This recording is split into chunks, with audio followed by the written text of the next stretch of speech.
कौसडी येथे पाण्याचे 2 टँकर सुरू, अनेक भागातील ग्रामस्थ पाण्यापासून वंचित।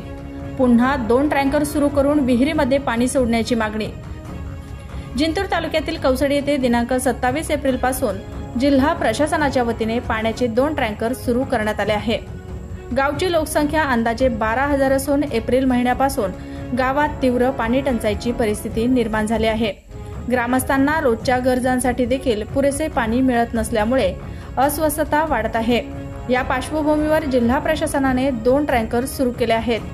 प्रशासनाच्या या निर्णयामुळे काही प्रमाणात दिलासा मिळाला असला तरीही ज्या भागांमध्ये मोठे टँकर जात नसल्याने त्या भागातील ग्रामस्थ पाण्यापासून वंचित राहत आहेत।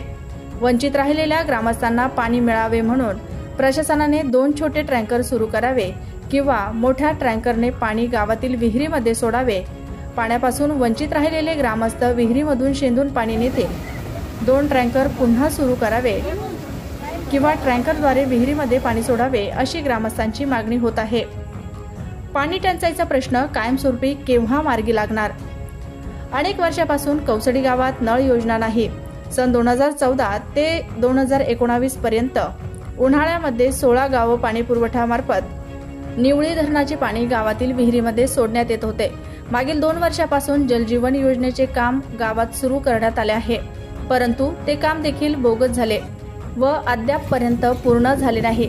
या उन्हाळ्यात तरी जलजीवन योजनेचे पाणी मिळेल अशी आशा ग्रामस्थांना होती, परंतु ग्रामस्थांच्या आशेवर पाणी फिरले। मागील अनेक वर्षापासून गावातील 4 खासगी बोरद्वारे पाणी पुरवठा केला जातो।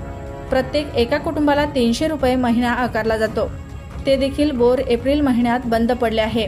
अशाच नवनवीन बातम्या पाहण्यासाठी आमच्या ग्रामीण मराठी न्यूज या चॅनलला सबस्क्राईब करा। बातमी आवडल्यास बातमीला लाईक आणि शेअरही करा।